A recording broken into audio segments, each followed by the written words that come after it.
오늘 우리에게 주시는 말씀은 누가복음 7장 11절에서 17절까지의 말씀. 놀라운 죽은 청년을 살린 그런 말씀입니다. 우리 함께 하나님의 말씀 받들어 읽으실 때에 말씀의 은혜와 능력이 저와 여러분에게 함께 하기를 소망합니다. 누가복음 7장 11절. 그 후에 예수께서 나인이란 섬으로 가실새 제자와 많은 무리가 동행하더니 성문에 가까이 이르실 때에 사람들이 한 죽은 자를 메고 나오니 이는 한 어머니의 독자요 그의 어머니는 과부라. 그 성에 많은 사람도 그와 함께 나오거늘 주께서 과부를 보시고 불쌍히 여기사 울지 말라 하시고 가까이 가서 그 관에 손을 대시니 맨 자들이 서는지라. 예수께서 이르시되 청년아 내가 내게 말하노니 일어나라 하시매 죽었던 자가 일어나 앉고 말도 하거늘 예수께서 그를 어머니에게 주시니 모든 사람이 두려워하며 하나님께 영광을 돌려 이르되 큰 선지자가 우리 가운데 일어나셨다 하고 또 하나님께서 자기 백성을 돌보셨다 하더라. 예수에 대한 이 소문이 온 유대와 사방에 두루 퍼지니라. 아멘. 성도님, 메시아 15번째입니다. 기적의 이야기죠.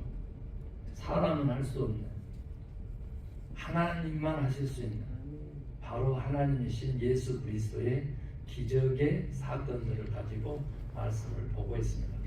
그런데 여러분, 두 가지 현상이 나타납니다. 지금까지 오늘까지 하면 15번째인데 사실은 14번째 기적인데요. 오늘까지 보면 두 가지 현상이 나타나는데 주님이 자발적으로 행하시는 기적이 있습니다. 그런가 하면 간청하고 요청해서 믿음을 보고 그 요청을 들어서 그 기도를 들어서 그 믿음을 보시고 기적을 행하시는 기적이 있습니다. 그런데 오늘은 예수님의 자발적인 기적이 있습니다. 하기야 한번 생각해 보세요. 과부입니다. 아들 독자입니다. 그런데 아들이 죽었어요. 이게 그냥 어린 아들이 아니고 청년입니다. 그의 장례식을 가는 길인데 어떻게 예수님을 알아봤다고 하더라도 죽은 내 아들 좀 살려주세요. 이런 간청이 있을 수나 있겠습니까? 우리 인간들의 생각이잖아요. 그래서 어머니는 펑펑 울고 있었어요. 여러분 우리 아시죠? 자식이 죽으면 어디에 묻는다고요? 가슴에 묻는다. 여기가 무덤이에요. 숨을 쉴 때마다 심장 박동이 뛸 때마다 그 자식의 절절한 사랑이 상처입니다. 그게 우리 인생인 것이죠. 그런데요, 유대인들의 문화를 한번 더듬어 보면 여러분 우리는 놀라지 않을 수가 없어요. 과부가요, 남편이 죽었으니까 이제 가부장적이니까 누가 과부의 말 그대로 생명을 책임지고 그의 삶을 책임지는 존재예요? 아들이 됩니다. 아들이 호주가 되는 거예요. 그래서 국가적인 혜택이라든지 의무라든지 다 아들을 향해져 있죠. 어머니가 아닙니다. 그런데 그 아들이 죽었으니까 어머니는 그러면 어떻게 되겠어요? 이제 누구에게도 의지할 수 없는 몸이 되어버린 거죠. 곧 오늘 아들의 죽음은 가슴에 묻어서 슬픔뿐만 아니라 자기의 삶도 죽음이라고 하는 그 단어와 밀접한 존재가 되어버린 거죠. 그러니까 막 서럽게 울었습니다. 그럴 때 예수님이 그 과부를 불쌍히 여기셨어요. 우리 하나님은 긍휼의 하나십니다. 저는 기도합니다. 하나님, 첫마디 기도입니다. 김재율이 좀 불쌍히 여겨주세요. 저 좀 불쌍히 여겨주세요. 하나님의 긍휼심을 구하는 것. 하나님의 그 긍휼한 마음을 구하는 것. 그러면 나머지 모든 기도는 저의 욕심일 수밖에 없다는 것을 저는 발견합니다.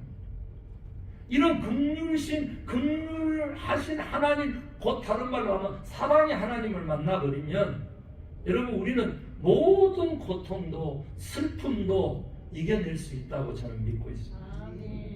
여러분도 이 길을 가시기를 간절히 소망합니다.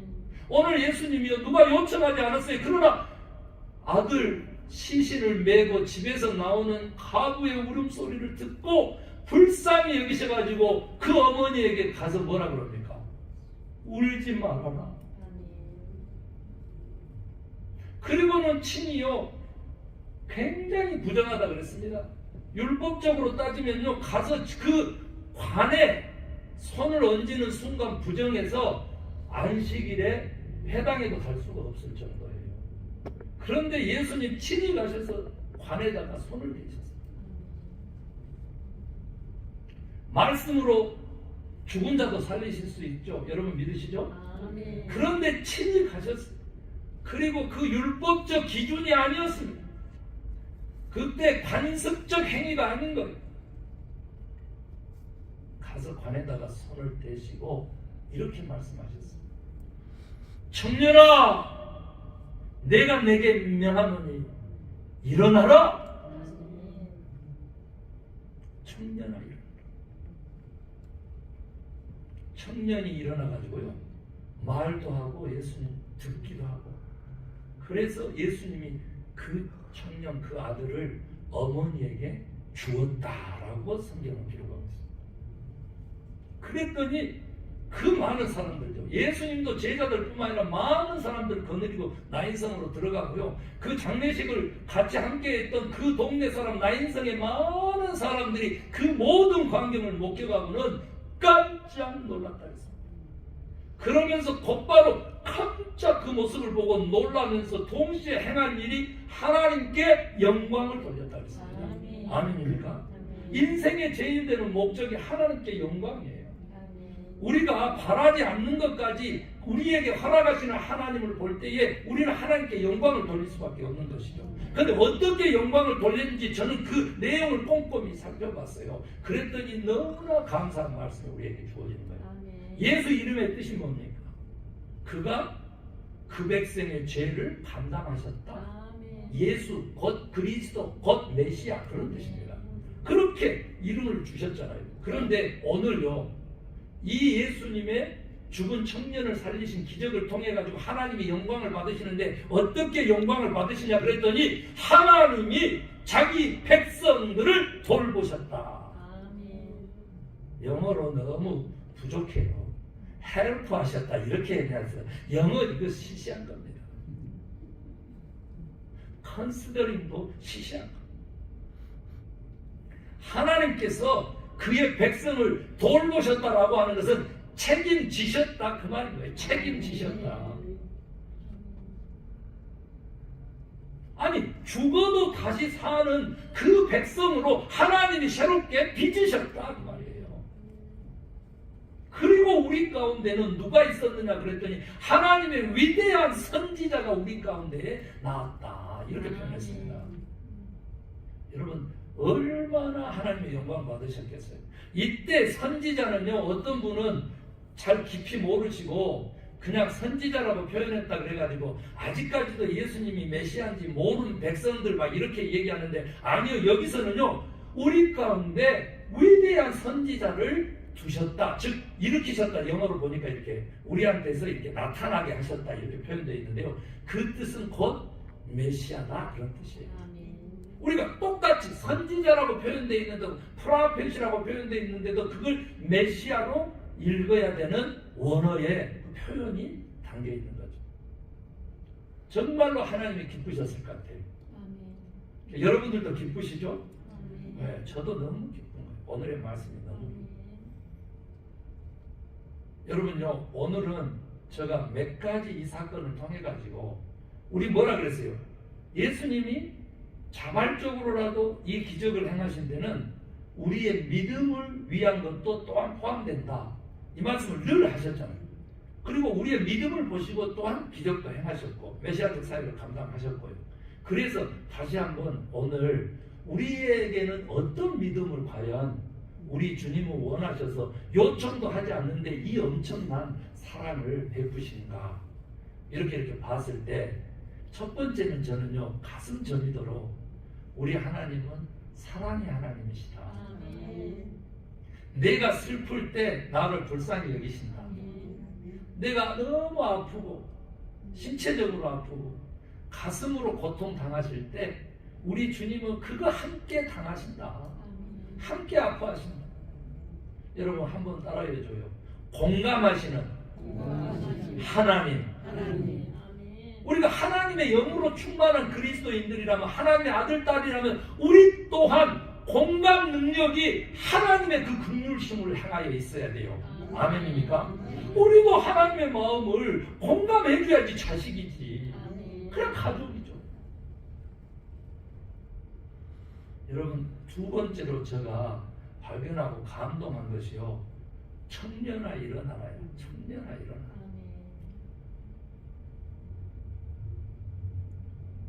오늘날 한국 교회 보십시오. 미국 교회 보십시오. 다 무너지고 있습니다. 진짜입니다. 저는요, 20년 전에 대통령 선거 그 맞이할 때 저는 이렇게 한탄한 설교를 내가 다시 찾을 수 있었어요. 저 한탄이 뭔지 아십니까? 여러분 어르신들이니까, 저 어머니 아버지시니까 여러분 들어주세요. 자식이 원하는 시대를 열어주지 않는 부모를 가진 나라가 어찌 미래가 있겠느냐. 이게 저 한탄입니다. 미국도 한국도 세대가 쫙 깔렸습니다. 이러니 어떻게 우리 1세대에 복음이, 믿음이, 하나님이 다음 세대로 전해질 수 있겠습니까? 우리 자식들은 냅두더라도 새롭게 하나님이 구원할 백성들을 다 예비해 놓으셨는데 그 내 아들들의 친구들, 내 손자들의 친구들, 하나님이 예비한 그 자식들을 아들도 못하는데 그 하나님을 전혀 모르는 생자들을 어떻게 하나님 믿게 하실 수 있겠냐고. 그냥 끝나는 거예요. 그냥 끝나는 거예요. 그냥 끝나는. 저는 오늘 아침에도요, 통계를 보고 나왔습니다. 통계를 보고 나왔어. 통계를 보고 미국의 젊은이들이 다 교회를 떠나고 있어요. 지금 여러분은 그게 뭔지 모르시죠? 그냥 제가 뼈 때리는 얘기를 하고 싶은 거예요. 뼈 때리는 얘기를. 우리가 쓸데없는, 지금 이념의 시대가 끝난 지가 몇십 년 전이에요. 고르바초프가 소련 붕괴시키고 해체시킬 때 이미 끝난 거야. 그런데 왜 도대체 우리는 아직까지 그걸 붙잡아가지고 그 판단만 가지고 모든 일을 행하냐고. 우리의 자식들이 다 죽어가는데 어찌 우리 믿음의 사람들이 깨어나지 못합니까? 3분의 중국에서 중국하고 무역전쟁 했던 인물이 3분의 성경을 만들어가지고 여기서 지금 60분에 팔고 있는 그 사람이 누구요? 트럼프야, 트럼프. 그런데 그 성경을 사고 트럼프 사인한 것은요 100불이 넘어요. 그냥 인쇄로 한 거야. 인쇄로 한 거. 그걸 바라보면서 젊은이들이 오 주여 이렇게 하겠습니까?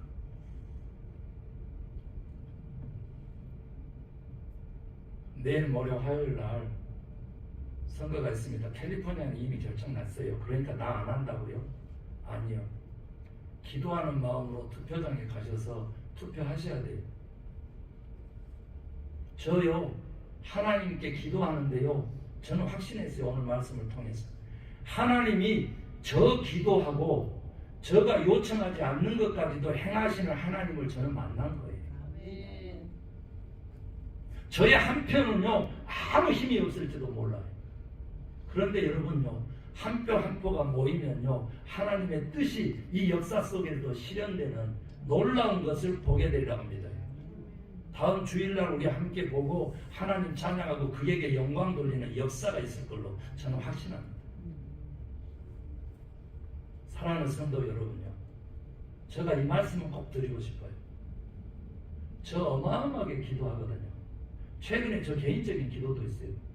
거룩한 성교 이야기, 기독교 언론 해가지고 거짓 판치는 이걸 끝내고 진실을 알리고 생명을 살릴 수 있는 말씀을, 아무리 고통을 당하더라도 그 아픔을 통해서 살 수만 있다면 하나님 살려주십시오. 죽었어도 죽은 영혼이라도 살리시는 하나님 살려주십시오 하고 그 기도, 거룩한 성교 이야기 기도뿐만 아니라 지금 저희들 생업이 있잖아요. 학교거든요. 학교를 위해서 제가 엄청 기도하고 엄청 매달려요 지금. 그런데 오늘 말씀을 준비하면서 하나님이 저에게 주시는 거예요. 내가 너에게 기적을 행하는데 네가 구한다고 해서 내가 행하겠느냐? 아니면 김재율 내가 필요해서 네에게 행했으면 좋겠다. 하나님이 내가 재율아 김목사 하나님은 내가 필요해서 네에게 베푸는 기적이고 기도 응답이었으면 좋겠다. 저 회개했습니다. 하나님 저의 욕심이 아닙니까? 하나님 저의 욕망이 아닙니까? 하나님 오늘 말씀을 통해서 오픈해서 우리 성도님들과 더불어 회개하며 하나님의 응답받기를 원합니다. 저 그렇게 기도했습니다. 혹시 내 구하는 것이 이 갈망이, 이 소망이, 이 기도가 나의 욕심이고 욕망이라면 하나님 깨끗하게 제어해 주시고 하나님의 필요에 따라서 베풀어 주신 축복과 기적을 맛보고 싶습니까? 있습니다. 하나님 내가 그 기도를 응답받고 싶습니다. 저 기도를 바꾸는 것 엄청나게 갈망하거든요.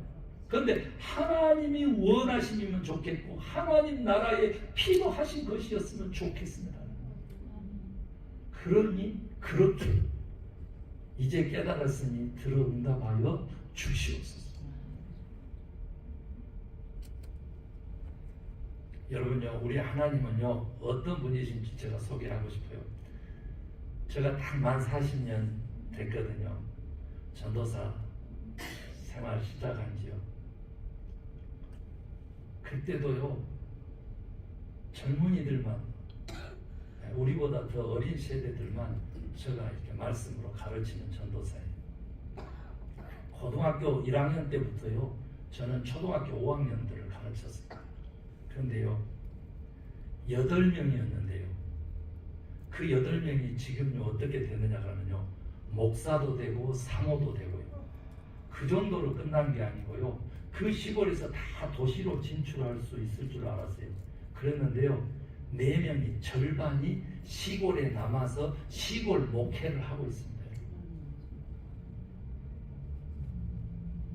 43년 전에 쓰린 그냥 고등학교 1학년에 반사였다고 했어요. 거기서 반사, 성경 공부, 공과 공부라고 그랬어요. 그때는 다 기억나시죠, 어르신들? 그 반사며 공과 공부만 가르쳤는데도 불구하고 하나님이 역사하셔가지고 목회자들이 대학했으며 그 다음에 4명이나 그 시골에서 남아서 목회하고 있다니까. 하나님 하신 일이에요. 그랬으니까 자연스럽게 뭐 다른 대학교 가라, 뭐 미대를 가라, 뭐 어디 문과를 가라 이렇게 다 했지만 그거 뿌리치고 신학교를 가라고 교회 전도사님이 있어요. 아직도 우리는 그때는 개척교회고 그러니까요. 교회가 또 최초로 생겨서 그런 일이 있었기 때문에 전도사님이 자기도 신학생이면서 저를 신학교로 이끌어 주셨어요. 당연히 저는 기도하죠. 기도했습니다. 형님도 여기 계신데 진로를 놓고 기도하면, 그런데 3일 금식하면서 그때는 또 이렇게 벽을 보고 침묵기도 막 이런 것들이 있어서 이상한 것들이 많았어.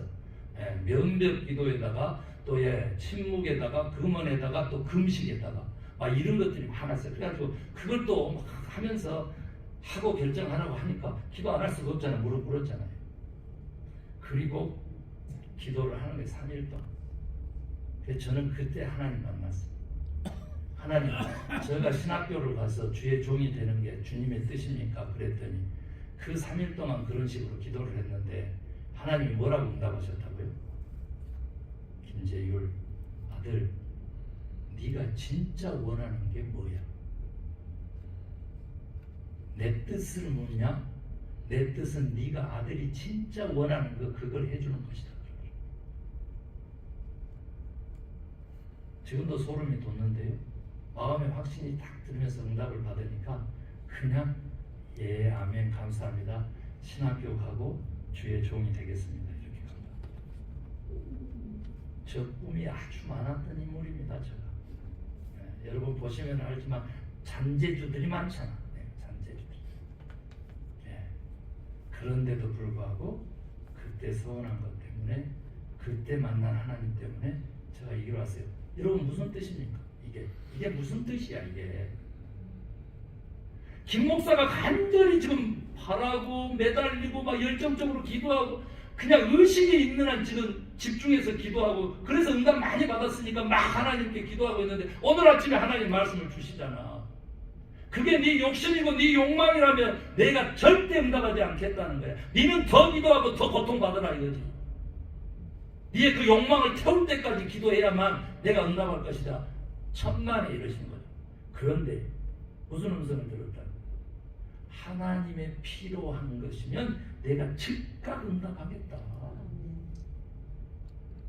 그러신 하나님이신데 동시에 40년 주의 종의 길을 가게끔 변심 없이 가게끔 그리고 사람 보지 아니하고 하나님만 마주대해서 진짜 막 날 것 같은 사람들이 막 반발하고 듣기 싫어가지고 막 욕하고 싶고 그런 얘기일자도 그냥 할 수 있는 목사로 40년 달려오게 하신 이 하나님은 재율, 김 목사 진짜 원하는 거 얘기해봐. 그 원하는 것이 곧 내 뜻이다. 내가 들어줄게. 이런 위대한 하나님하고 같은 분이시오.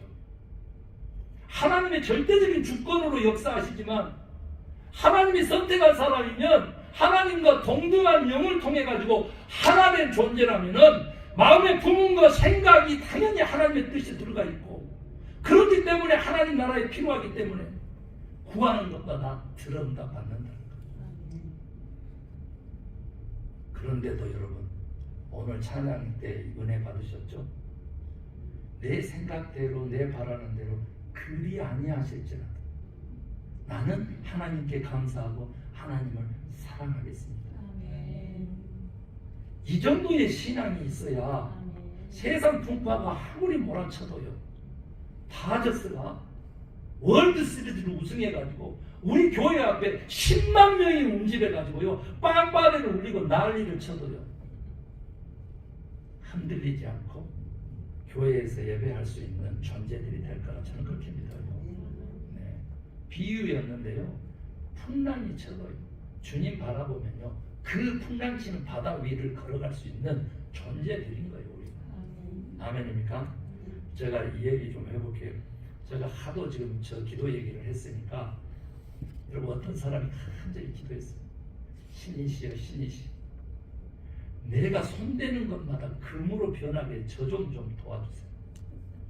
하도 하니까 그게 곤란할 텐데 해도 막 간절히 원하니까 했다 그러면 한번 해봐. 너무너무 놀란 거예요. 되는 것마다 금으로 변하는 거예요. 내 식탁 금으로 변하는 거예요. 침대 금으로 변하는 같은 손 댔더니 금으로 딱 변하는 거예요. 너무너무 좋아가지고 소리를 치면서 신이시여 신이시여 당신을 위대하면서 팔짝팔짝 뛰고 있는데 그 소리에 깜짝 놀라가지고 아내가 뛰어들어오는 거예요. 여보 몇 잔 보소 하고 딱 끄어놨는데 여보가 그냥 금덩어리로 되는 거예요.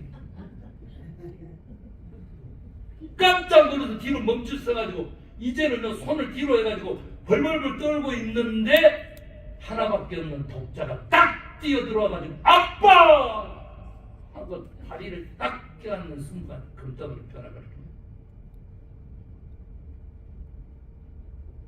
신이시여 신이시여 제발 이 기도 걷어가 주세요. 이 능력 걷어가 주세요. 이 응답 걷어가 주세요. 그랬다지 않습니까? 저 얘기 아니고요. 이거 익히 들어서 아실 텐데 혹시 욕망이 아니냐? 욕망이 아니냐? 여러분요, 제가 6남매입니다. 6남매. 우리 어머님은요 아직도 살아계시는데 아버님이 지지난 주에 그게 소천하신 그 기념일이잖아요. 근데 우리 어머님은 항시 이렇습니다. 아야! 10손가락 깨물어 안 아픈 손가락 없다. 너네들 동등하게 내가 사랑하고 그러니까 내 죽기 전까지는 형제 우애해라. 이게 유언입니다. 죽은 후에까지도 유일하게 유언이 형제 우애입니다. 그런데요, 광주 전라도에 기독병원이라고 하는 곳이 있어요. 의사 한 사람이 쫓겨나가지고요, 그 의사 때문에 기사까지 처리된 것을 어떤 목사님 들려준 거예요. 하필이면 그 환자도 6 형제였는데 죽었어요. 그랬더니 그 엄마가 와가지고 하도 병원을 시끄럽게 하고 떠들썩게 하니까 이 의사가 이제는 그냥 무뎌졌는지 위로한다고 하는 말이 그렇게 된 거예요. 아니 자식이 6이나 있는데 그 중에 하나 같다고 왜 이렇게 슬퍼하세요? 살아있는 자식 보고 사세요. 어이구, 아니 할 말 같아요. 잘 들어보면 살아있는 자식 보고 사시라고, 그만 죽은 자식은 슬퍼하시라고 할 말 같아. 그런데 이 엄마가 화가 났어. 네가 죽은 자식 살려내래 하면서 이제 난리 쳐가지고 하도 뒤집어가지고 결국 의사 못하고 다른 병원을 쫓겨났어. 하늘에 계신 우리 아버지의 마음이 이래요. 우리 교회 잘 다니다가 쫓겨나버린, 죽어버린 우리 청년들, 다음 세대들요, 그거 살려내느라 하고 김 목사 혼자라도 열심히 울면 하나님이 불쌍히 여겨가지고 다음 세대를 다시 교회로 불러오실 큰 일을 행하실 것이다. 저는 그렇게 믿습니다. 그 작은 일들 속에 저가 할 수 있는 것, 또 저가 조금이라도 남는 그런 재물이 있거든. 저는 그렇게 공적인 일에 그 재물을 쓰고 싶어서 그렇게 행하는 거예요. 사랑하는 성도 여러분요, 저는 오늘 저 얘기 많이 한 것 같은데 간증이고 여러분의 신앙, 여러분의 인생 되돌아볼 수 있는 귀한 시간이 되었기를 간절히 소망합니다. 마지막으로 하나님이 마치는 말씀으로 주시는 그 말씀이, 아들, 오늘 이 죽은 청년을 살린 예수 이야기를 통해 가지고 김 목사, 너 뼛속 깊이 새길 것은 마지막 대목이야. 하나님이 자기 백성의 필요를 돌보신다. 그거 잊으면 안 돼. 그게 나의 영광이야. 여러분 신앙 고백 그렇게 하시기를 바랍니다. 하나님이 자기 백성을 돌보시는 이것이 하나님께 영광을 돌리는 것이다. 그렇게 믿습니다. 그러면 우리도 서로 돌보는 사람으로 살아야 살아있는 믿음의 사람들입니다. 하나님과의 관계가 그렇다면 하나님이 허락하신 우리 교회의 형제 자매들과의 관계도 그러하여야 하고, 하나님을 믿지 않는 이웃과의 관계도 그러하여야 합니다. 그래야 다음 세대가 하나님을 보고 만나고 청년아 일어나라 하셨던 주님의 그 음성대로 청년이 다시 일어나는 교회, 나라, 그리고 미래가 될 것으로 확신합니다. 아멘. 피아노 반주에 맞춰서 확신의 결단의 기도가 있습니다.